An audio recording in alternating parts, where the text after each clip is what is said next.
Hi students, this is Dr. Marks, and I want to welcome you to Econ 319, International Economics and Global Trade.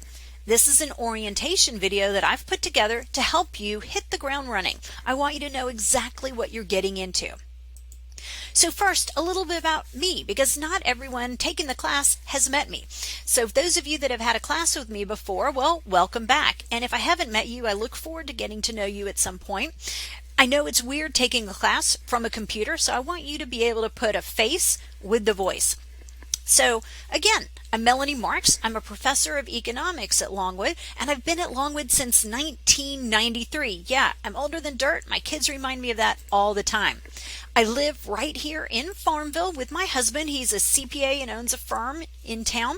I have 2 dogs and a cat, and I have 2 fantastic sons. One is an econ major at UVA and the other is a PhD student in chemistry at University of Pennsylvania. So guys, I get what it's like to be a college student, to have so much to do, to be overwhelmed, to be stressed. In my spare time, and one of my passions is leading study abroad programs. I lead them right now to Thailand, to Costa Rica, and to the Amazon jungle of Ecuador. But I've led programs all over the world, and I'm an avid traveler. So in this orientation, I want to give you a general idea of my approach to this course, some reminders, some notes about policies, tell you about some resources I have to help you, and keys to success in this class. Let's start by talking about content. First, this is going to be a very applied approach to international economics. Now, if I was teaching this class simply for economics majors, it would probably have a lot more theory, but I want to keep it real. So we're not going to have it be purely theoretical. So I think you're going to enjoy a lot of this content because I'm going to do my best to connect it to the real world. So in some of our early units, you're going to learn about Burma, which we now call Myanmar, but when I was there, it was Burma, and North Korea. You're going to learn about, for example, these financial crises that you've been hearing about in the news. So we'll talk about the Asian financial crisis. We'll talk about the more recent Greek financial crisis. We'll learn a little bit about population controls in other countries because that is a big issue related to economic development. We want to learn a little bit about exchange and why that matters. So, for example, we know that China uses the yuan. So how does the yuan to dollar exchange rate impact the United States? Well, it turns out it does. The exchange rate that is pegged by China has lots of effect on us. We can ask questions about the trade imbalances. You've probably been hearing about the trade deficit that we have with China. And so we need to know, well, what does that even mean? And should we be concerned about that? Is that a problem? Does that mean or indicate something about our economy? Does it mean that we're weak? Well, not necessarily. We're also going to talk about some key issues of debate or things that are political hot topics. And one of the biggest ones is trade. So we have to spend some time talking about trade barriers versus free trade. Another topic that we hear a lot about in the news is poverty and inequality. Now, of course, a lot of times we're learning about that topic in the news related to our own country, but we want to take a look at what it means in other countries. And so we're going to travel to Guatemala. I'm using my air quotes. Travel to Guatemala to see what it might look like if you were a very, very poor indigenous person in a village in Guatemala, a country I absolutely love. You probably hear about the idea of offshoring. Are we losing jobs to other countries? Are companies moving jobs overseas? What does that mean for us? Bottom line, I want you to be an informed citizen. But of course, since you're also business majors, we want to think about how this affects us as business leaders and decision makers. Let's remind ourselves, though, that we're going to have to cover some theory too. So I'm not promising a theory-free class. Please understand that we need to have some tools in our toolkits. For example, the economic effects of tariffs and quotas. I think you're going to enjoy learning about the effects of tariffs and quotas. But to do that, we have to use some graph and rely on some theory. We need to learn the theory related to exchange rates to figure out why do exchange rates change and what causes it. So you're going to need to pull from your Econ 217 and 218 background just a bit, but don't stress. We're going to do some reviewing as topics become relevant. So I'm going to do my absolute best to remind you, hey, you covered this in 218. Remember when you talked about? I'll do that as much as possible. So my first message here is don't be afraid of the content. Take it seriously. Understand that there might be some topics that are more challenging for you than others. There are going to be some that are theoretical, but the good news is there's not going to be tons of heavy-duty math or anything like that. You can do this. I have faith in you. Let's talk about how this class is organized. Well, first, you're going to have a number of lectures, and these are lectures recorded by me. So hopefully that's a good thing. I think you'll find that they're easy to follow and they're very well organized. But I combine that with interesting videos. Maybe I found a 3-minute video illustrating something about a trade barrier or a trade war. Anything that I can use to bring these concepts to light, to make them real world and applied. You will have an occasional article, but this is not going to be a reading intensive class. I want you actually kind of listening and watching, especially when we're looking at things showing what life is like in other parts of the world. Now you're going to have a quiz on each topic, and you're going to have a lot of quizzes, guys. I want you to be ready for exams, and the only way I can ensure that is if you get the feedback you need from quizzes. Now, as I just said, there are going to be 3 tests, but the good news is that I wrote all of the questions myself. They are not from a test bank because, guys, I understand that you've been in classes where the tests just don't seem to look like what you did in class. That's probably because the professor was pulling from a test bank, but I don't do that. I've written all these questions myself. So there should be a very clear parallel between lecture, quiz, and tests. The other piece of good news is that these tests are not cumulative. Even the final test is not going to be cumulative, and that will make it just a little bit easier. But there's probably some key things I'm going to expect you to pick up and understand along the way. I don't think you'll have any trouble with that. Now, one thing to understand about this class is that it's not self-paced. You can't just decide to turn things in whenever you want. There are deadlines, but you can work ahead. So if you're one of these people that doesn't have much going on during the time that we're going to be completing this class, and you just want to kind of start powering through it, you'll have some ability to do that. Our schedule is going to be intensive, though. You need to make sure you have some time in the day to get your stuff done, because Longwood doesn't just give us very much time. They only give us like 4 weeks usually to get these classes done. And think about it, guys. There's also holidays I have to work around. So if you're taking this class in summer, I've got to work around July 4th. If you're taking it in winter, it's even harder because I've got to work around Christmas and New Year's, and certainly you'll have some free time during those periods so you can be with your family. But it does mean our schedule is going to be a bit intensive. Now, one thing that is going to be very important for you guys is to keep track of deadlines. That's crucial, but my deadlines are going to be very clear. In fact, I've made it very easy for you because you're just going to work down the modules page, which here it says I'm going to show, but I'm not, because I'm not done writing up all the modules yet. So trust me, when you open the modules page, it's going to be beautiful, it's going to be organized, it's going to be clear. But one thing I want you to understand is that sometimes you will have more than one thing to do in a day. So you need to be very careful and look through and figure out what exactly is due. And so let's say you have 2 things due, they might go across 2 different units. So maybe you're finishing up unit 4 and starting unit 5 on the same day. So always look ahead just to be sure. So when you get up in the morning and you get into the class, look at what's due today. Make sure you look at the next unit just to make sure there's nothing in that unit that is also due.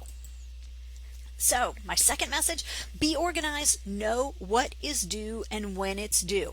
There's no reason you shouldn't know this because I'm going to make it very clear. So just stay on top of it. Make sure you're taking a look.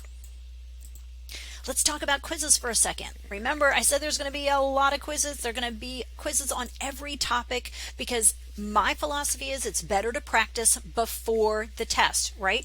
Do you want to know that you know the content well before the test or after the test and say, oh, wow, it didn't go well?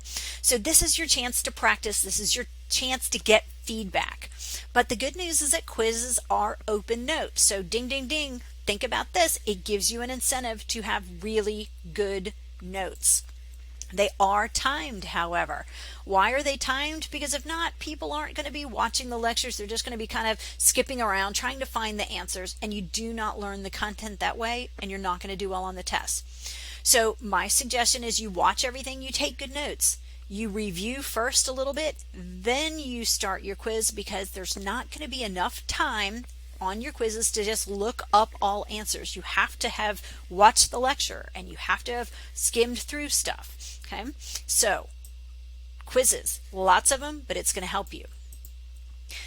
Also, no collaboration is going to be allowed. This is not a class where you get to work with your friend. So this is independent work, okay? So please take that very seriously. I've already mentioned tests, that we'll have 3 of them. I've already told you that they're not cumulative. And the format's going to be reasonable. They're going to be multiple choice, true, false, and then some medium-sized essays. And I've got some resources to help you learn how to do well on essays. Now, tests are not open note, and so we need to be very clear. So quizzes are open note, tests are not. I do have a policy on late work. Think about why, guys. You have got to stay on top of work in these intensive classes, or else you will just get too behind. You need to meet the deadlines. And so the way of giving you an incentive to meet the deadlines is to make sure there's penalties. So late work is going to be penalized using an automated system within Canvas.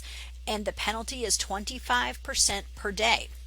So that seems high. It is. But you do have the ability to work ahead to give yourself some flexibility. So let's say you know you have to work a double shift on Saturday night and you have to work on Sunday. It would make sense for you to try to maybe double up on Friday if that's your day off. You have to plan for these kinds of things, okay? But it's better to do work late than not do the work at all. So that's also important. But here's the deal, guys. At the end of the class, I'm going to forgive 2 days of late penalties. Why do I wait to the end of the class? Because it's the only way for me to know who I've given it to, who I haven't. Canvas does not make it easy. I have to literally go in and do it manually. So at the end of the semester, the end of the class, I will go in and I'm going to forgive your first 2 late penalties. Okay? But only 2 days. So if you have one assignment that's 2 days late, then that uses your 2 days of late penalties. All right? But you can't turn your tests in late. So when I say I'm going to forgive late penalties, that is for quizzes only. So that means you must meet the deadlines for tests. Some of you have probably already used HonorLock, but we will be using HonorLock for this class. It's a lockdown browser and it will record you. So a camera is going to record you during these quizzes and these tests through HonorLock. And I know that makes students really nervous. Please don't be nervous about it. But please do have your clothes on. And it's crazy that I have to tell you those things, but believe it or not, we have students who take them half naked or in their underwear. One student took it with his bong. So again, guys, think about the fact that you're being recorded. You need to be sitting at a table or a desk. You have to record your shoulders and your head. You need to make sure the lighting is acceptable. So again, just make sure your environment is good for this. You do need to read more about this in the syllabus because there will be rules for assessments, all right? And so this orientation video is not a substitute for reading the syllabus. So my next message then is simply be sure that you follow the rules for assessments. This is crucial because, guys, I am going to penalize people who are not following the rules. I think that's only fair. But the rules are going to be very clear. I'm going to remind you about them in several places. And of course, if there's ever a problem, you can reach out. So let's say you're in an assessment and you lose connectivity or something like that. You're going to contact me right away, and then you're going to get right back into that assessment and continue. In other words, never create the impression that maybe you're doing something that's against the rules. And the easiest thing to do is to communicate with your professor. So to help you, I've created a number of things. First, I've already told you that the lectures are recorded. Keep in mind that means you can stop and start as needed. You can rewatch things as needed. I've also created some note-taking outlines, and the students really love these. Now, be clear, these are outlines. It doesn't have all of my notes from my PowerPoint, because if I give them to you, you're not going to watch the lecture and you're not going to understand it as well. But these are great to use, especially when content is highly graphical, because I have my graphs there. You don't have to try to replicate the graphs. So I urge you to print from PowerPoint these note outlines. But if you do go to print them, I would suggest doing it 4 to 6 slides to a page, or else you're going to have just a ton of stuff. And you might want to change the color to black and white, and you can do that in the settings when you go to print. It is a lot of pages, I'm not going to lie, but I truly think this is something that will make it so much easier for you. So if you have a parent who might be able to let you go to their office and print this stuff, take advantage of that. So here are some examples. I just grabbed 2 random snips from 2 different review sheets. On the left, you see that the graphs are there, but you have to write in. I kind of get you started in the note taking, but you're going to have to write in as you follow along. On the right side, you see that I've kind of got these graphic organizers that I use to illustrate things, and now they're here. You don't have to try to replicate that. So guys, it's really just a lot better if you print them. Now, also to help you, there are review sheets for the tests and also recorded review sessions. So please utilize these. I do want to make the caveat though that sometimes there's new content that isn't going to be reflected. So I might find the perfect 2-minute video and I might add it. And so not every single video or reading is going to be reflected in these review sheets. It's really focusing kind of more on the bigger things, especially the technical things, but they're still going to be very helpful. Here's an example. So this is review sheet for test 1. And so there's little bullets, and notice it's asking questions. So let's look at the global poverty and inequality, the second half. It's saying, what is GDP per capita? Is it a perfect measure? Does it help us gauge standard of living? And if so, why? How do we calculate GDP per capita? Do you understand what I'm saying? Is that if you kind of go through all of this and you can answer all these questions, then you should be in good shape for a test. So definitely utilize these. I've also created a handout on essays. In other words, how to do well on them. Remember that your tests do have some essays, and sometimes I have students that an essay, they might write 2 sentences. 2 sentences is not an essay. So I'm going to give you tips for writing good essays and how to improve your essay writing. Let's talk about office hours for a second, because I always struggle with trying to decide what to do here. It's really hard to set office hours because everyone's working and they're working at different times. So I think we're going to have an as needed policy. I've given you my email. I've also given you my phone number on the Canvas site for our class. And so just reach out when you need help. I think that's going to be the best way to handle it. So make good use of the resources that are available to you for this class. And of course, reach out to me when you need. I think you'll find that I'm really accessible and that I will return texts and emails very quickly. Don't forget to tell me who you are, though, when you text me. So the bottom line, gang, this class is very well organized. I get that feedback all the time that people say it's really, really well organized. The content's really well thought through. I think I deliver it in a way that is accessible even if you're not an econ student. There are materials that exist to help you and you should utilize them. But the bottom line is it's your responsibility to keep up with this class and to understand your deadlines and what's due. No one ever has any confusion about that. I think it's going to be very clear. You need to be responsible enough to work ahead when you know you need to create flexibility. Don't let yourself get too behind. Work ahead when you know you're going to have to take a day off. And you need to read the syllabus carefully. This orientation is not a substitute for reading the syllabus. It does have other details. Know the syllabus carefully.